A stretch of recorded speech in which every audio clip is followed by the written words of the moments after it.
We're back, you're watching the panel Christmas Wrap, and of course Christmas is a time of year when a lot of people who are a bit cut off or isolated for any reason tend to feel pretty exposed. It's just that time of year, and we're joined now by someone who deals with the problem on a first-hand basis. She's a volunteer counsellor for Lifeline, one of the organisations we're raising money for this evening, thanks to Hortons White Burgundy, amongst others. She also works in their national office. Say hello to Shani Darby. Shani joins us now. And how many people would call Lifeline on an average day, Shani? On an average day, average week would be 10,000. Wow. That's because it's a national organisation. Yes. Yeah. And Yep, what, it this is. time of year, you find that a lot more lonely people out there? Yeah, I guess the calls go up a bit at Christmas time, but any time of the year, any time of the year, people could be lonely. And what kind of people are calling? What sorts of problems? Any sort of people. A lot of people with relationship problems, young people, older people, people with mental health problems, people who just need to be grounded, that need to get an opinion from somebody that isn't family, but an outside, because if you're family, it's too, you're too in there. Yeah. Too many judgments. Yeah, exactly. And is the phone counsellor's job to solve the problem or kind of refer them on to... No, well, Lifeline, we like to think that we empower people to make their own decisions. We walk their journey, we walk with them, we hear their pain and just walk along with them. And a lot of them will say, at the end of a call, it is just so nice to be listened to rather than be judged. It's an Australian invention, isn't it? Lifeline is an Australian yes, invention. 42, yep, 40 years. Have you ever gotten a call from someone who is, let's say, relatively successful in his career, traveled the world, has a beautiful wife, 3 wonderful children, but doesn't feel completely fulfilled? What would you say to that person? I'm feeling your unfulfillment at the moment. Yeah, so tell me a bit more about this. I don't know the guy, I'm just saying there's someone like that Do you out find there. that sometimes Could be. little things really upset people? Like you think, I can't believe you're calling about that, or is it? No, it's not a matter of judging whether they're little things. It's not Right. up to me to decide whether that's little or not. It's, different things, different folks, different strokes. Do you get people ringing back again and again and asking for the same people that they spoke to? I think, you can get people that call back once they have sampled the service and get a good response. It's a good... And do you use your name? No, So if I ring, I can't ring up and ask for you again? no, Oh, okay. no. Whoever answers the call deals with it. We're all trained. We all go through the same training, so we can pick up any caller, wherever they are. We're anywhere in Australia, at whatever state they are. Oh, that's wonderful. Yeah. And is it Lifeline? It always struck me as it's slightly older persons. Do teenagers find Lifeline? Yeah, teenagers, of all ages. There's no age, no race, no religion. And no barriers. volunteer counsellors? Yes, So you just do 10,000 of them. You just do a shift once a week or whatever? And, Yep, every fortnight we do a shift. Okay. Yep, And it would be very satisfying thing to do. love it, passionate about it. It's a great organisation, and just imagine, to think that there are people out there who have nobody to talk to. Can you imagine that? No family, and all you have to do is pick up the phone and there's somebody there.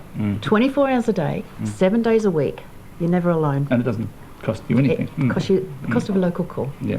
Well, we have a number, I think. If anyone does want to, after having seen this interview, we may have pushed you towards the edge, and I hope we haven't. But Lifeline is there, as Shani says, 24 hours. And can I say, one of the most interesting things that was in the research today is your husband commanding the forces in Iraq at the moment? He is. Yep, Commodore Darby. How was Christmas for you this year? First Christmas in 24 years of marriage without him. Well, he went Would you like to talk about it? So good. Would you please thank Shani Darby for joining us? Thanks, Shani. We're going to talk film. Roll that footage, Pete.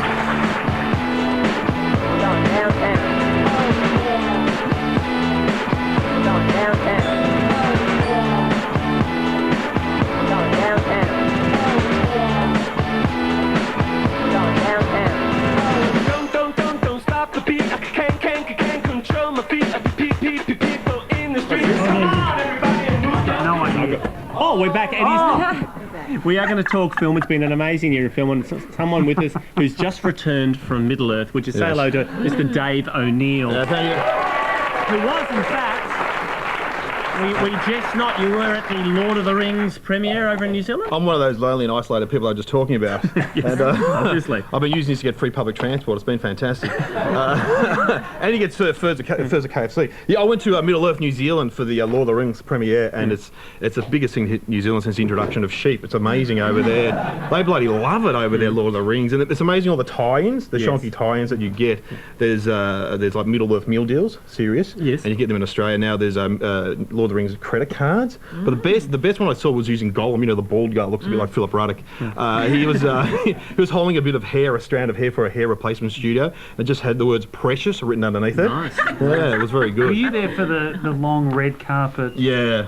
that went? What did it go for? They had a parade. They basically had a parade that went for, like a few miles. Then all of Wellington came out, which is about 25 people, and they all cheered and stuff, and all the orcs and all the stars of the film came down. That's So- just too long It's for a red also carpet. long. You The don't film's Yeah. too long. want to crack a stitch on the red carpet. No. No. It'll be the first time in history. Well, I noticed all the big stars, like Elijah Wood, were in cars, but some of the lesser stars were walking. And it was quite. And if you've got bare feet like the Pitching. Hobbits, you know, like, that's quite a distance. That is a you big know. Did you get Grand. to see the film in the I end? saw the film, yeah, and it's In Wellington. In Wellington, yeah, and it is what it is.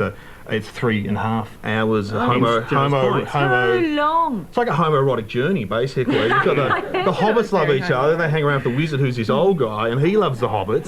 And then there's this bit in the film where the wizard's holding this ball that one of the hobbits has stolen from another old guy, and then one of the hobbits steals the ball in the middle of the night, and the wizard wakes up and goes, "He's stolen my ball! He's stolen my ball!" And they're grappling over the ball, but the wizard really liked him grabbing the ball. Basically, it's very Apparently weird. that's how it was pitched. Have we got something from the? We have got a from bit of the a film? trail, a bit of a sneak preview here, yes, from Lord of the Rings. He means to murder us! I'm not sending him away. Come, Smeagol. Order set. The pieces are moving. Opens tomorrow, I presume. Is the usual It is box today? tomorrow, and it is a really good film actually, and it's a resolution for the third film, and And it's the box office has already been. It's a bit of a tearjerker, yeah. Okay. Well, my girlfriend's a Cried at the massive fan, and she loved it, and she's read all the Okay. books and stuff. And it's already the box office in England is indicating it's going to be as big as the Titanic. So that's going to be the second biggest film in the world so far. I am a big fan of your romantic comedy. Richard Curtis has a Yeah, new he's got a one. new film opening tomorrow, Love Actually, which he did, Four Wings and a Funeral and Notting Notting Hill, Hill. And he's got just about every star Is we it the one could with find. Rowan Atkinson in it? Rowan Right, Atkins is in, he's got a small Grant. part. Yeah, I mean, I find his films a bit like, when you're really drunk and you fall asleep and you wet yourself, and it's like really warm and comforting at the time. And then you wake up the next day and you go, you know what I'm talking about, Mick. I do that in every film I go to see, basically. I fall asleep, wet myself. Yeah, but this one's really good. I found it really. You've seen it, haven't you? Yes, Probably, yes. yeah, and it is very entertaining. Well, as Richard Curtis said, I think people who like my films, and those that you don't like that style, then don't go. But I really enjoy it. Yeah. It is very enjoyable, and it's quite long, but it's one you can take your nana to and or your little brother. It's a date flick, You then, is know, what you're saying. yeah, it's good. It's got Hugh Grant plays an excellent Prime Minister in it, and I think we've got a bit of Hugh Grant, and he's in love with one of his staff here, so he's flirting with her. Justice. We'll Yeah. reenact it if you want. You have this kind of problem? Yeah, of course you did, you saucy minx. Right. Well, yeah. Okay. It didn't have the part where he was flirting with the staff member. No. but He's it's, putting in a portrait. yes, of Maggie We'll Thatcher. mail it out to every audience. Yeah, exactly. Can we go backwards? But the other good movie that opens tomorrow is Lost in Translation. Now, I've heard, Bill Murray and comedy can be a little hit and miss over the years. What are you talking about? What about Bob or... I'm talking about a lot of Bill Murray films, but this one is apparently... This one is fantastic with Scarlett Johansson, and it's basically just a two-hander, and they meet up in a Tokyo hotel. They're both got insomniacs, and they sort of hit it off.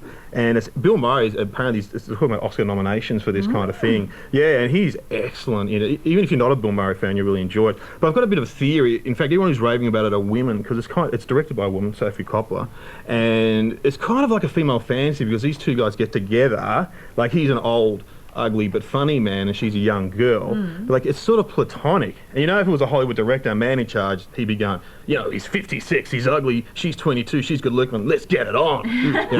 But that kind of doesn't happen. Okay. So Is it a comedy? Is it a romance? Because I think Bill Murray, I think comedy. it is a Pure comedy. It's an art house comedy. You could drive a truck through some of the spaces. Is but there such a thing as art okay. house comedy? yeah, there is. Yeah. Have you got a clip that's longer than the last one? It's not as long as Lord of the Rings. This is one where because in Japan and he gets someone orders a woman for him basically, and this is what happens. Let's have a Lost in translation. Rip them? Lip, yes. You want me to rip your stockings? Yes, rip my stockings, please. Rip your stockings? Yes, You want me to please, rip your stockings? please. All right, I'm going to rip your stockings. Yes. And you tell Mr. Kazoo, we had a blast. Oh, no, Miss Harris. Oh, my God. Don't touch me. Mr. Bob Harris. Well, yeah, on the audience-ometer there, I'm not sure, but I'm interested to see what people think of it actually, and whether it does divide via the female and male lines. I know I always flail into sort Ecstasy of on the thigh-high stockings and feet in the air. It's just a normal matter of course. have another Horton's White Burgundy, Katie. And we'll just naturally just fall in and flail. Why not? Dave, we asked you to bring in your film highlight for you because there's been an up and down year certainly for Australian films, and I know you're holding one there. Take away the film that I was involved in. And, but you're that's somewhere in between the up and the down. That's a trilogy, isn't it? That'll be coming out. your highlight of Australian films for the year. I thought there were some really good films, and I really like Alexander's Project, which was a Rolf de Heer film with Gary Sweet and Helen Boudet in it. Yes, I think's how you say her name. And that was a great two-hander. Did you see that? It was like it created a lot of talk and stuff. And my other favourite movie of the year was Fat Pizza, the movie. Yeah. Because I just love 30 Lebanese guys run down the street with baseball bats. It makes me laugh. Yeah. Now I wanted to show a clip of both of those, but we're running out of time, so I had to put them both together: Alexander's Project and Pizza, the movie. So we have a look. Get the general idea. Enough! It's enough!